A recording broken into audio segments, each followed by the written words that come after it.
What's up, ladies and gentlemen? It's Jonathan, and welcome back to Sunnydale Live. Today, we're talking about episode 4 of season 1 of Buffy the Vampire Slayer Teacher's Pet. It's kind of the first Xander-centric episode. I mean, it's not full-on Xander episode like maybe the Zippo or whatever, but it is. He's kind of a driving force of this episode.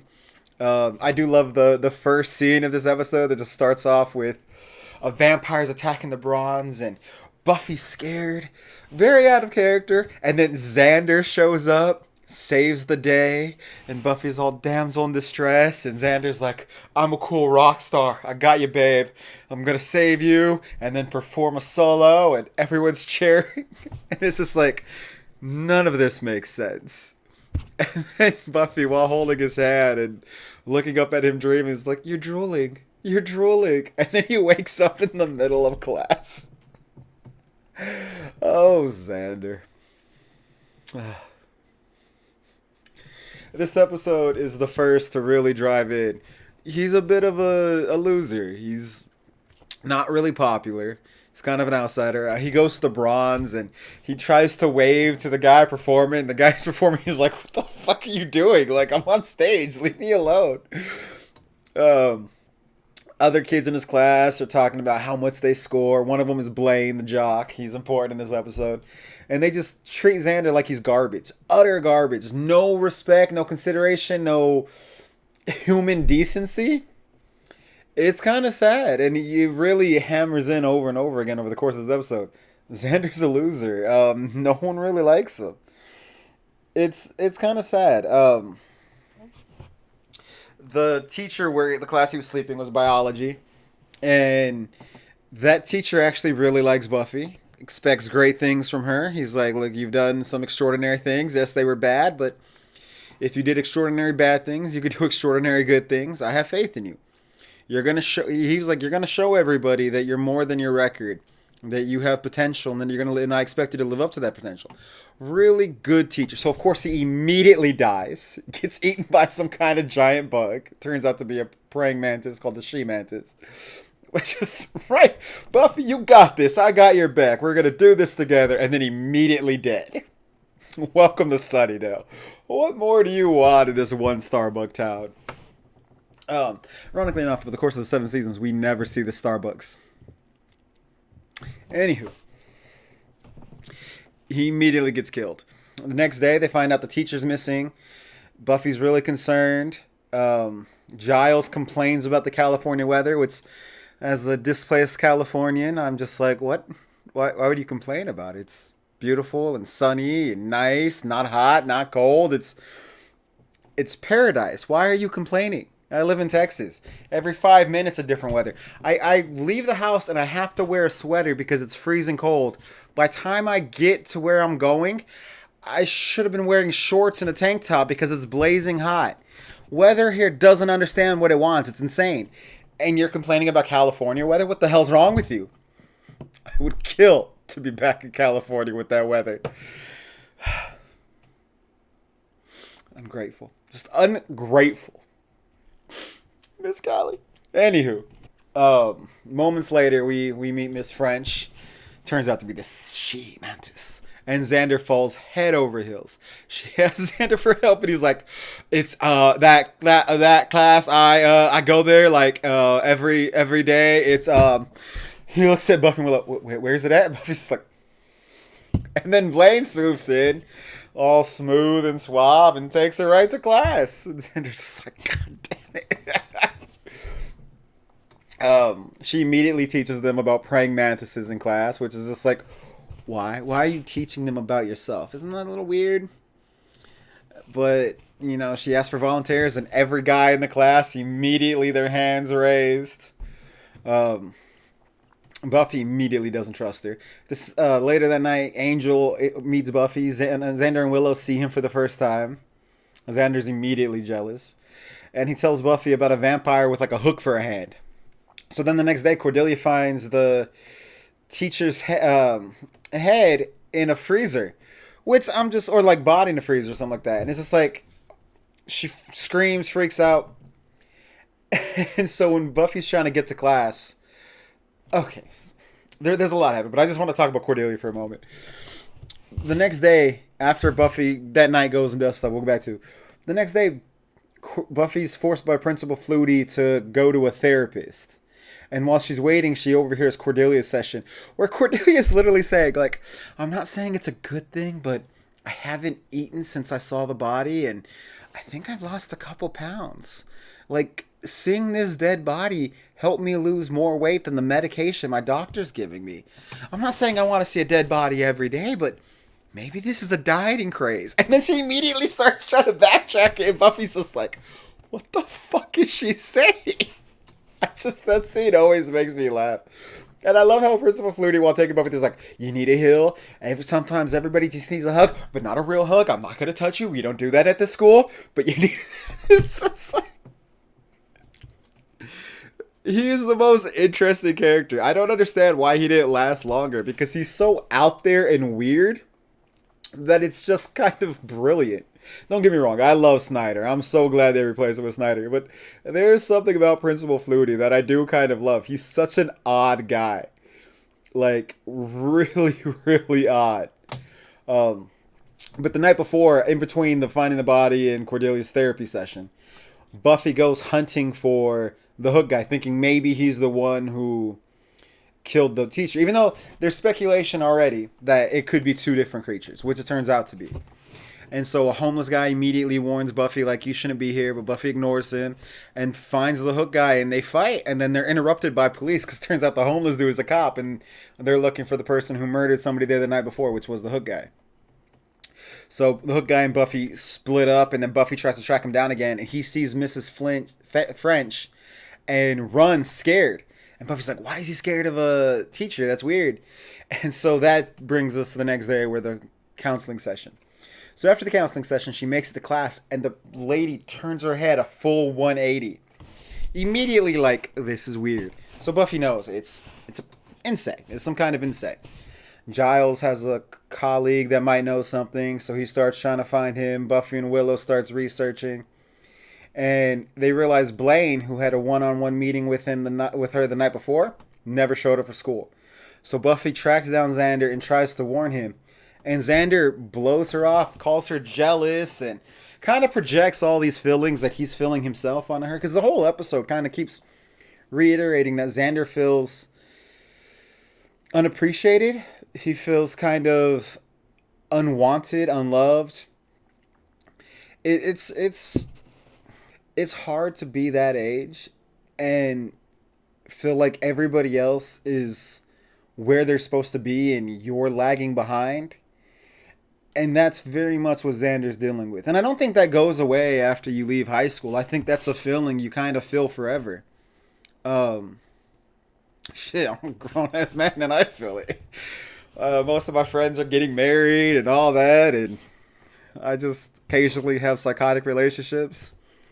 So, I mean, I don't think that's a feeling that ever goes away, that you're not where you're supposed to be in life. But you gotta just keep reminding yourself, and it's easier with time and experience, that you're not competing against other people, you're kind of just competing against yourself. And just because you feel like you should be at a certain place in life doesn't necessarily mean you are. As long as you're doing more today towards what you want in life than you were yesterday, I think you're doing pretty good.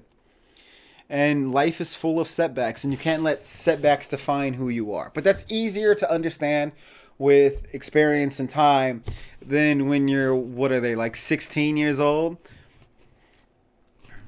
And that's very much what this episode is all about, is Xander trying to compete with where he thinks she should be in life. It's such a ludicrous idea, but it's something that we all experience. It's very human. So, Xander just kind of blows her off, and he goes and he meets with Miss Blaine. With Miss Blaine, he goes and meets with Miss French, who, just before he shows up, is eating crickets just like Goliath. Now, that's great for Goliath. He's a bearded dragon, but a human being. Although, apparently, there's this thing where they're trying to get people to eat crickets instead of cows. Apparently, it provides almost as much protein. I mean, you have to eat a lot more, but it provides the same amount of protein and is better for the environment. But I don't know if I'm there. I don't know if I can do that. I'd much rather find a veggie burgers that taste like the real thing, and just move in that route. I think that's where we as humanity should go. If we're gonna give up eating animals, I think we should give up eating all animals. I don't think insects' lives are less valid than mammal lives. So, I mean, don't get me wrong, I eat meat, but I also think human beings are part of the natural chain of food. So why wouldn't we eat other meat? But if ideally, when we move on to a utopian society, which I hope we eventually get to, we should give up eating meat as part of that progression, I would imagine. But in doing so, instead of eating insects, why don't we find plant based food and make it taste like things we want to eat? I think that's the goal. It's a weird tangent that'd be more appropriate on a Star Trek episode than a Buffy episode. I apologize. But I don't know if I'm ready to eat crickets, I guess is the point that I'm getting at. But Miss French tells Xander that she has a teacher meeting and she forgot some of the stuff at home, and she hopes he doesn't hate her, but if he could come and meet at her house that evening. And Xander's just like, okay, yeah. So he gets there, and she is wearing like a cocktail dress and offering him a martini. Straight trying to seduce this student. What are we watching? The Graduate? It's insane. And the martini is clearly drugged because he's immediately hallucinating, talking about how much he loves Buffy, and then just passes out. All the while, he keeps hearing Blaine scream for help, and he's like, is that someone screaming? And she's like, oh, you're so handsome, and yada yada. And then he's like, oh, your hands are so... And he's about to say soft, and then it turns into praying mantis hands, and he's like, serrating. This is another throwaway episode, but for me, it's always been one of the funnier episodes of season one. Like, some of the jokes are just so kind of out there. I love it. If you're gonna do an irrelevant episode, this is how you do it. It's brilliant. It doesn't add to the overarching story, but it narrows in on a character. It helps us understand that person better. And it's funny. It's entertaining. It gets you like, oh, I'm hooked. I'm in. I do really like this episode. Xander wakes up next to Blaine, who's like, she's going to mate with us. And Xander's like, okay. And he's like, that's not the worst part. And he's like, okay. And she's like, it just bites off your head. Oh. It's wild.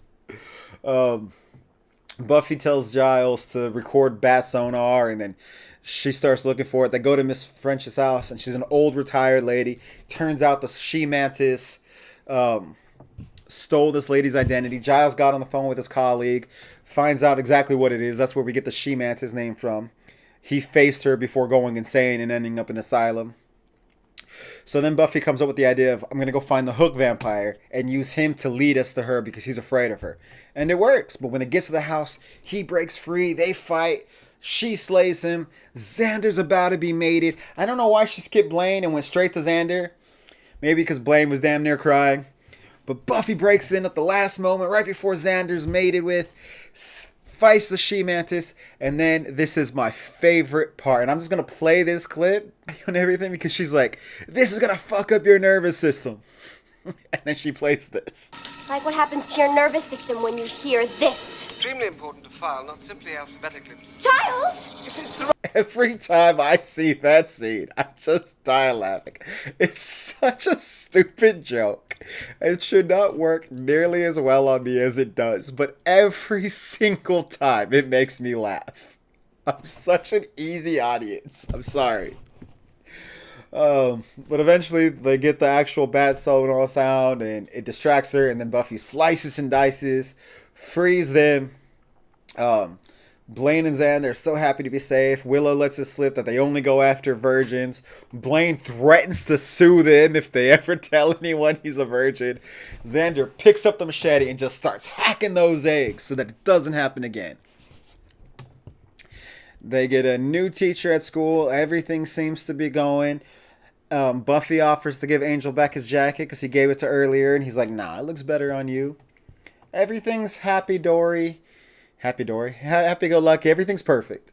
Buffy picks up the glasses, puts in his jacket, and closes the door to the old teacher's closet.